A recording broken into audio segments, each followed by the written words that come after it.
ayes are 51. The nays are 48. The Tax Cuts and Jobs Act is passed. After 8 straight years of slow growth and underperformance, America is ready to take off. The Democrats have said that the American people will remember this night. I hope they do. The FBI Director, Andrew McCabe, just wrapped up with the House Intel Committee after, get this, 7.5 hours behind closed doors. It tells you they're very angry at him. The emergency brake was automatically activated after when the accident was occurring, rather than being initiated. Thanks for joining us. Another busy day, and we start with this Fox News alert. Busy overnight, the Senate making history. The Tax Cuts and Jobs Act is passed.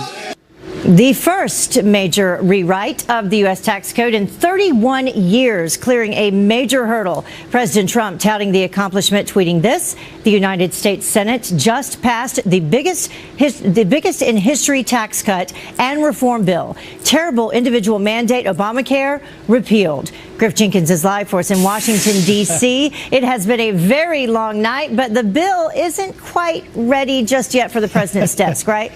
That's right, Heather. Good morning. Not quite yet, but it's on its way to the president's desk. It has just one more stop in the House today, which I'll explain in a second. But first, history was made this morning, and before 1 a.m., about 12:46 a.m. actually, when the Senate passed it straight down party lines, 51-48, all Republicans for it, all Democrats against it. Of course, Senator McCain not present, and we saw Vice President Pence presiding over it, and boy, did it get passionate. Listen to Senator Cruz. Let me ask my friends on the Democratic side of the aisle, are you prepared to look in the eyes of a kid with disability and explain why you said you are cut out? You're really standing up, raising that objection. That ought to be 100-0. All of us should agree on that. Democrats like Minority Leader Schumer just slamming it. The Republican tax bill is like pouring gasoline on a raging fire. And though the Republican propagandists may call its passage a political victory, that a year from now, Republicans will be running away from this bill in shame for voting yes. But Majority Leader Mitch McConnell couldn't disagree more over the future of this legislation. After 8 straight years of slow growth and underperformance, America is ready to take off. Stock market is up. Optimism is high. Coupled with this tax reform, America is ready to start performing as it should have for a number of years. All right, Heather, so here's where we are. The Senate had to make minor changes to the House bill so it would fit in their budget rules. Therefore, the House will vote again sometime around noon today on the modified version. Then it heads to the president's desk where, as you mentioned in that tweet, it appears it may be headed for a news conference later today at the White House. But then I heard they were saying yesterday that given the timing that perhaps the president won't be able to sign it until now after Christmas when he returns and everyone else returns after the break. So we shall see. I think he wants to keep us a bit in, whether or not he's going to do it or not, a mystery. We'll find out certainly by the end of the day. All right. Thank you very much, Griff. Appreciate it. Well, the number of Democrats voting for President Trump's tax plan, as you probably guessed, a big fat zero. Senator Chuck Schumer, and House Minority Leader Nancy Pelosi leading that charge, trying to convince Americans that it's all a scam. Today, we face a GOP tax scam that raises taxes on 86 million middle-class families. 83% of the tax cut to the wealthiest 1%. Buries our children in debt, takes the first step to obliterate Medicare, Medicaid. Well, Congresswoman Kristi Noem on Tucker last night to remind everyone that Democrats, they have the chance to contribute to this bill, and she says they refused. The fact that the Democrats stand on TV and say that they weren't consulted is absolutely not true. I sat in the White House with President Trump while we had bipartisan discussions on tax reform. I believe so that they simply can be proven to be not true. They were consulted. They didn't want to play ball. They didn't want to help the American people. So that's why this is now a Republican bill. It's amazing how they say completely opposite things. So who do you believe? Well, another key talking point for Democrats is that the bill is intended to make the rich even richer. Now, Fox News politics editor Chris Stirewalt agrees that some of the wealthiest Americans will see tax breaks, but he says that there's no question, according to him, that the biggest winners are middle-class Americans. what will happen is that the simply wealthy, their share will go up, and part of it is this business about state, local income taxes, people who are in high tax states, people who are da-da-da. So here we're talking about just regular rich people, the $250,000 and up club. These folks, they're going to pay some more. But the insanely rich, the crazy rich, the lighting their cigars with $100 bills on private jets rich, they are going to get bigly breaks. They are going to get nice, all sorts of good stuff. The whole point of this bill is to dump a bunch of liquidity into the top in the hopes that that trickles down into the rest of the economy, and that the very wealthy and that corporations take the money that they're getting back and that they're going to invest it, and that's going to create jobs and growth. That's what they're banking on. That's what the Republicans have all their chips on. Well, the bill is expected to pass for a second time when it heads back to the House this morning, and then lawmakers pivot toward keeping the government funded past this Friday's deadline. So have to work quickly on that. Also big overnight, a demoted DOJ official, Bure, is expected in the hot seat today over his links to Fusion GPS, one day after FBI Deputy Director Andrew McCabe was grilled for more than 7 hours about bias in the agency. Todd Pirro is here now live for us to break it all down. So, Todd, the big question was, did this indicate what was going on inside, the fact that it took so long, 7.5 hours? Yeah, and the question, I think, is answered with a we don't know yet. Yeah. Like you said, 7.5 hours. That is almost a full workday worth of testimony, but House Intel Committee members were tight-lipped about what Andrew McCabe said amid calls for his firing over allegations of conflicts of interest and anti-Trump political prejudice. It's just the latest development in the controversy around text exchange between FBI officials Peter Strzok and Lisa Page, who worked on Robert Mueller's Russia probe, as well as links between DOJ officials, like you mentioned, Bure, and Fusion GPS, which created that anti-Trump dossier. Republicans on the committee were also expected to press McCabe on whether he should have recused himself from the Hillary Clinton email investigation. That's because McCabe's wife received money for her Virginia State Senate campaign from donors linked to Clinton. I don't want this testimony to just occur behind closed doors. One of the things Congressman Biggs and I are fighting for are subpoenas so that before the Judiciary Committee and all of the American people, we can get answers to these questions, expose the bias that we know exists, and ensure that we have a rule of law that we can rely on again in this country. The American people need them to come in because the bias is so palpable, it's so real, and when that happens, nobody believes that anybody's going to get a fair investigation in any level.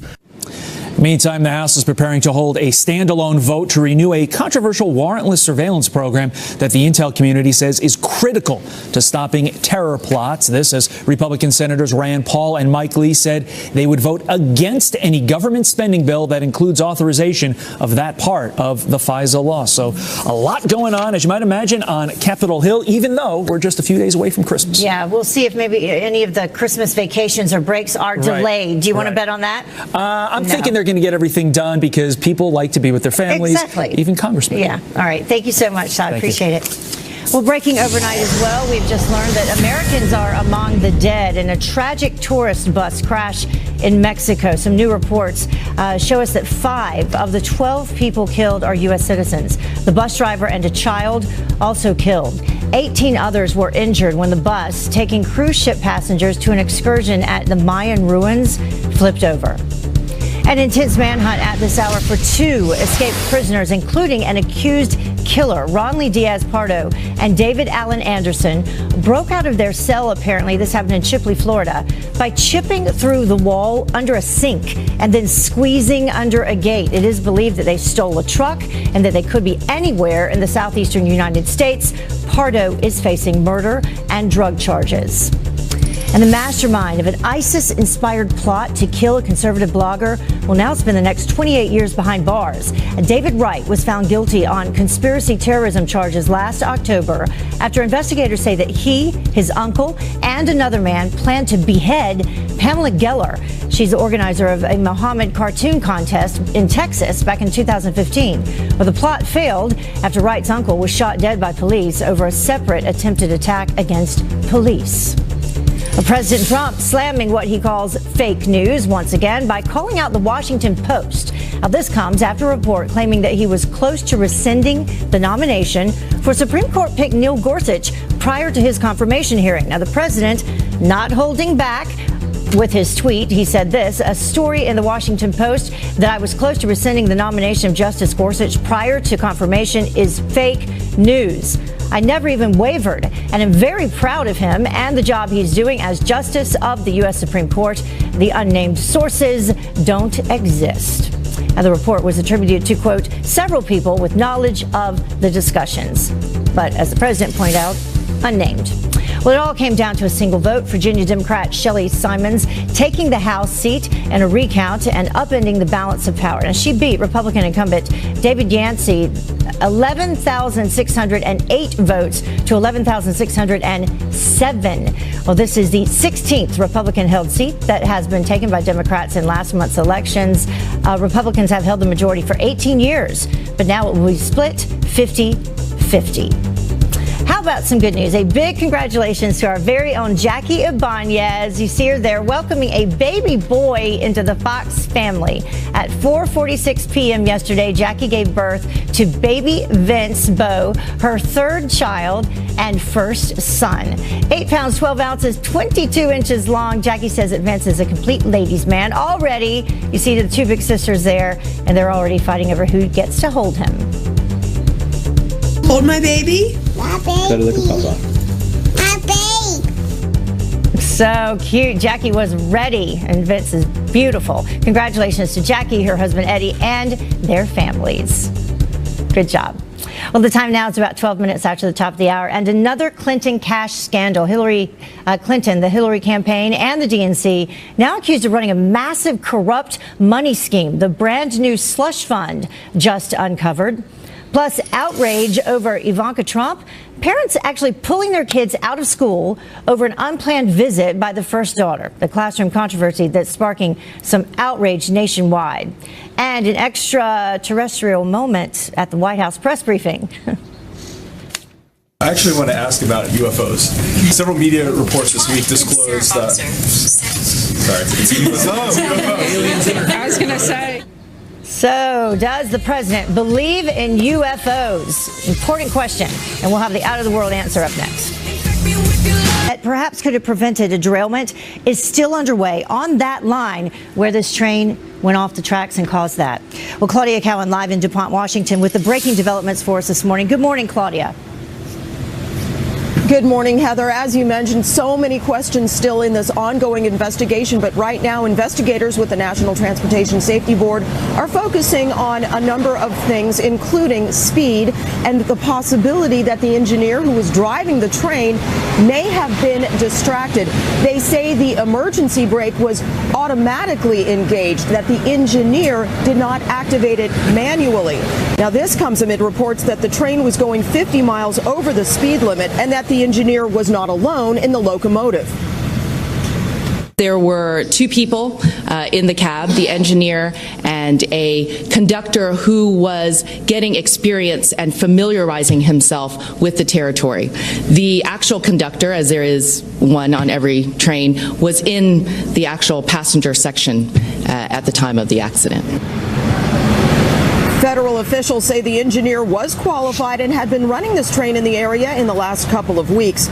All 5 crew members were hospitalized. The NTSB hopes to speak to all of them in the next few days. We're also learning more about 2 of the 3 people who were killed.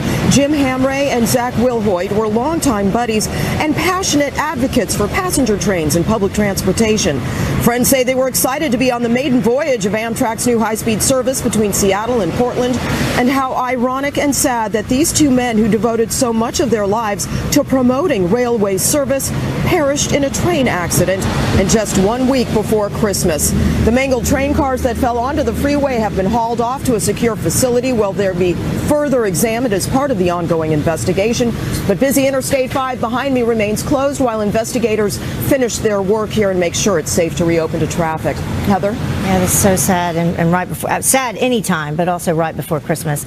Claudia, thank you so much. Our prayers with their families. Well, Hillary Clinton, in the meantime, and the Democratic National Committee now at the center of another potential corruption scheme. A brand new legal complaint filed with the FEC accuses both of using state party chapters to bypass campaign donation limits. The complaint filed by the Committee to Defend the President believes that roughly $84 million was funneled illegally from the DNC through state party chapters and back to Clinton's campaign coffers. So much more to come on that story. We'll hear about that. And a money laundering operation is just the latest bombshell discovery into a former congressional IT aide charged with fraud. Now, this is really bizarre. Listen closely. According to some court testimony, former IT aide Imran Awan and his younger brother, they ran a used car dealership that did not have its own inventory or even real employees, had nothing at all while working on the Hill. More than $7 million disappeared under Awan's watch as an aide while working for former DNC chairwoman Debbie Wasserman Schultz. So it's believed that he may have been funneling money to Pakistan, and it is being investigated right now. And a Fox News alert for you. Sealing the deal. Republicans poised to pass their historic tax reform overhaul today. So what exactly does it mean for your wallet? We're breaking down the new brackets. Plus, you may not like this, the controversial new Facebook feature that can find photos of you even if you're not tagged in them. Fox News alert for you. History made on Capitol Hill overnight as the House prepares to vote for a second time on the most sweeping tax overhaul in decades. So what does it really mean for our wallets? Helping to break it all down is CPA and business analyst Dan Geltry. Thank you so much for joining us. We appreciate it this morning. It was a long night. Yes, it was. Just a couple hours ago before they had the vote. And still not over. We expected it to be over, but because of some technical snafus and this Byrd rule, now we'll have to go back to the House, correct? Yes. It's always the Senate rules that put a glitch into things. So, yes, it'll be back in the House, and I don't think there's any question it's going to pass today. Okay, so we can skip past that, but let's talk about what is now in it, and specifically go first of all to the individual tax brackets, and take us through some of that. Okay, so what we have originally was 7 tax brackets. Mm-hmm. Now, the House originally said they were going to take it down to 4, simplify. Right, we talked about that. We're going to file on a postcard. Yeah. Now we're back to 7 tax brackets again. I don't know why. It makes things complicated, but that's where we are. So 7 tax brackets, you can see some of them there, and that's just for individuals, and then you have the joint tax brackets as well. Yes. The joint tax brackets, and there are now, what, 7 of those as well? Well, yes, they correspond together. Okay. So there's 7 tax brackets, and it falls into either you're single or you're married. Mm-hmm. So it's basically just So that was one of the promises not kept. And then there's this other fact. Some people are saying 80% of taxpayers will get a tax cut in 2018. But then if you listen to someone like Nancy Pelosi, she says that that's not true. So what's true here? I don't think Nancy Pelosi's right on this. Mm-hmm. I do believe that 80% or some number close to that will get tax benefit. And the reason I say that is because the vast majority of people do not itemize their deductions. So if they're not itemizing their deductions and so now they're getting they already weren't getting one then. Well, right. Okay. So now what happens is the standard deduction has gone higher, so they benefit there, and the tax rates have come down. Mm-hmm. So 80% of the people will get a tax benefit. And who are those people, though? Are they middle-class Americans, or are they the extremely wealthy? Well, they're going to be predominantly middle-class Americans because those are the people who are not itemizing their deductions. Okay. The carried interest rules benefit the super wealthy who get all of their income from investments. Yeah. So they're paying their rates at capital gains. So Warren Buffett is paying at a lower rate than we are. Right. It's just not fair.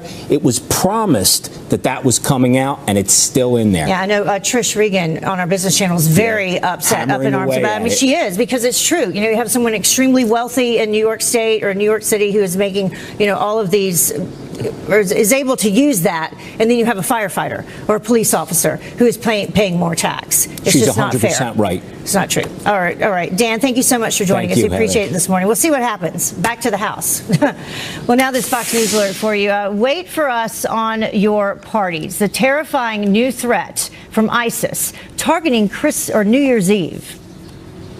She was kind of at the end here, dangling out, but another downed rail car was right here. And a grandmother dangling outside one of the Back with a Fox News alert. The Senate making history overnight. The first major rewrite of the U.S. tax code in 31 years, clearing a major hurdle. Griff Jenkins is live in Washington, D.C., where there is still work to be done before the president can sign it. Good morning again, Griff. Good morning, Heather. That's right. Not quite done, but well on its way to the president's desk, where he's already tweeting, praising its passage, and, of course, the repeal of the Obamacare's individual mandate. And the president notes that if approved, there will be a news conference at the White House at approximately 1 p.m. After it gets through the House's second vote. I'll explain that in a second. But listen, we'll see what happens. It's Washington. Anything can change. But the bill passed, and that did make history. Straight down party lines, 51-48. All Republicans for it, all Democrats against it. Senator McCain was absent. Vice President Pence presiding in a passionate, at times, it was very passionate. Listen to Senator Cruz. Let me ask my friends on the Democratic side of the aisle, are you prepared to look in the eyes of a kid with disability and explain why you said you are cut out? You're really standing up, raising that objection. That ought to be 100-0. All of us should agree on that. And Democrats slamming it. Listen to Minority Leader Schumer. The Republican tax bill is like pouring gasoline on a raging fire. And though the Republican propagandists may call its passage a political victory, that a year from now, Republicans will be running away from this bill in shame for voting yes. But Majority Leader Mitch McConnell totally disagrees with the future of this legislation. After 8 straight years of slow growth and underperformance, America is ready to take off. Stock market is up. Stands, the Senate had to make minor changes to the House bill so it would fit in the Senate budget rules. Therefore, the House will vote again sometime around noon today on the modified version, Heather. But this is a done deal, and it is indeed headed to the president's desk. We'll see whether or not it is the great big Christmas present that he has promised. Yep, we will. Thank you so much, Griff. We appreciate it. Always a Christmas present to have Griff with us.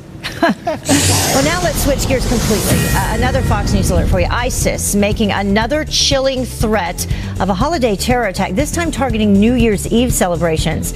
Propaganda posters sending the message, quote, wait for us on your year parties, show 2 heavily armed terrorists, and you can see it there. Well, that terrifying threat from ISIS, not the first, of course, this holiday season, not the first we've told you about. The terror group also targeting Times Square and the Pope. And now New York is deploying hundreds of extra officers to protect people. Joining us now to discuss is former NYPD Lieutenant Dr. Darren Porter. Thank you so much for joining us this morning. Heather. So, big concern. I mean, you look at this propaganda that starts coming out, and you have to believe them. You have to take it seriously. Absolutely. When we take in consideration the 2 recent lone wolf attacks, one in October and one is recent in December, we have to ramp up our fortifications in terms of protecting New Yorkers here.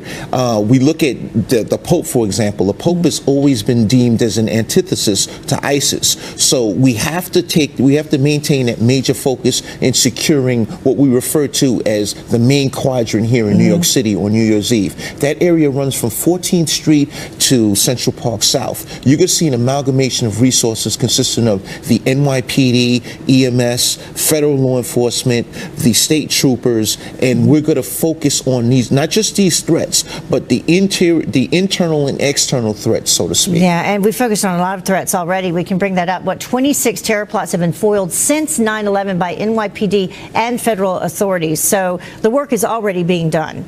Absolutely. One of the things is we look at what the state troopers will do. The state troopers will primarily provide fortifications and tunnels, bridges, things to that effect. The National Guard has been activated by Governor Cuomo, and you're going to see them in places like the subway systems, the World Trade Center complex, those high visibility posts. And you're going to have the NYPD that's got to position a series of sniper teams in the Times Square. We refer to it as the bow tie area. In the One Police Plaza area, we have something we refer to as the Ops Desk. It's a command center that has a multifaceted organizations in play, whereas we have federal organizations by 8.5 million people. Therefore, it's necessary for us to continue with this partnership with the public, quote unquote. If you see something, say so. 8.5 million people already here. Then you put into play the holidays, the Christmas holidays, all the people that come to visit, and then New Year's Eve, the New Year's Eve celebration in Times Square. It really just becomes almost impossible to protect all of those people. But that is the job of people like you. Well, it's a massive undertaking. endeavor. Yeah. However, we are fit for the challenges, Right. New Yorkers, and bigger than that, Americans, because this is the greatest country on earth. Absolutely. That's a great way to end it. So be confident if you are going to come and visit New York City, because you will be taken care of. All right. Dr. Porcher, thank you so much. Always enjoy having you with us. Always a pleasure. Yeah. Well, a U.S. Army soldier jumping into action to save a grandmother dangling from a car after this deadly Amtrak crash that derailed in Washington State. Have you heard about this? Without any concern for his own safety, Second Lieutenant Robert McCoy, who was on his way to work, grabbed a tourniquet and a CPR mask out of his truck and then rushed straight to the wreck. She was kind of at the end here, dangling out, but another downed rail car was right here. Her daughter kind of pulled her out backwards. I just reached under her and just kind of got to a point where I could pick her up and just kind of put her down on some form of semi-safe structure. 3 people are dead and at least 10 are suffering serious injuries. NTSB says that the train was going 50 miles per hour over the speed limit just before the crash. And a terrifying development in the North Korean missile program. The rogue nation reportedly trying to put anthrax on their intercontinental missiles that are said to be able to reach anywhere in the U.S. Well, this as the Trump administration is vowing to hold North Korea accountable for that massive WannaCry cyber attack. And President Trump has used just about every lever you can use, short of starving the people of North Korea to death, to change their behavior. And so we don't have a lot of room left here to apply pressure to change their behavior. It's nevertheless important to call them out, to let them know that it's them and we know it's them. Well, the cyber attack, it crippled hundreds of thousands of computers all around the globe, impacting more than 100 hospitals as well. And some strange occurrences at the White House after a reporter asked if President Trump believes in aliens. I actually want to ask about UFOs. Several media reports this week disclosed I was going to say, I feel like I already want to pass on this question, given that you've got aliens sitting among you. Sarah Sanders does a great job. I mean, she really does. The questions run the gamut. This one, coming after reporters at the Pentagon has been investigating UFOs. That report came out saying that they've been doing it since 2007. As for the president, White House Press Secretary Sarah Sanders says that she'll check into it. She'll check in to get his take on extraterrestrials. So stay tuned for her answer. The time now is about 20 minutes until the top of the hour. Classroom controversy to tell you about. Parents pulling their kids out of school after a surprise visit from Ivanka Trump. The outrage across the nation. R.I.P. Oh, the guy at the black store thought you had died. It was a rush job, so we didn't have time to change it. It doesn't matter. We can just pretend it means retire in peace. And are you thinking about retiring early? Well, you may want to think twice. The brand new study that says it could. Welcome back to Fox and Friends. First, 4:45 here on the East Coast. Ivanka Trump sparking some outrage among some parents after a surprise visit to a Connecticut high school. Some of those parents were so upset they actually pulled their kids from class. Kelly Wright is live in Washington, D.C. So, Kelly, they at least wanted the option to pull them out, right? That's the way it appears to be. Ivanka Trump wasn't there to talk politics, let's point that out. Yet some parents still wanted to be able to make the call when it came to their children seeing her.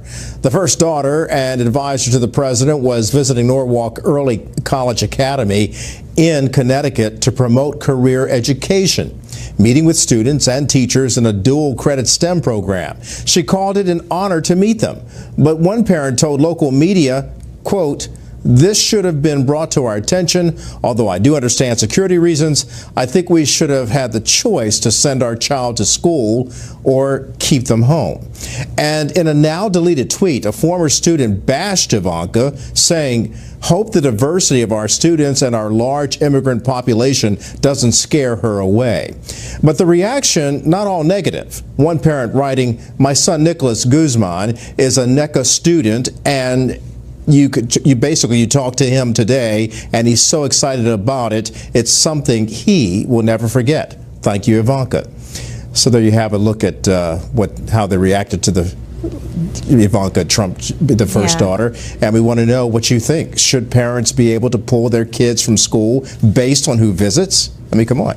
Comment on this story for us on our Facebook, Twitter, and Instagram. What do you think, Heather? I think it's ridiculous. I think what is becoming of this world when just because you disagree with someone or the fact their father is president, you disagree with him, you don't want to go and at least listen to what they have to say. Doesn't hurt to show up and agree to disagree and listen and hear the person out Agree eye to to disagree. eye, nose to Absolutely. nose. Let's have a conversation. All right. Thank you so much, Kelly. All right. Appreciate the conversation with you. Well, Facebook can now find your face, even when it's not tagged. Now, this is pretty scary. The social media site announcing Tuesday that they'll be using their controversial facial recognition program to alert you anytime that someone uploads a photo of you. They don't have to tag it. Facebook says that the feature could be especially useful if someone in your friend network posts an embarrassing or an incriminating photo without actually tagging you in it. You'll be able to know about it. And do you ever want to tune out the annoying people on Facebook without blocking them?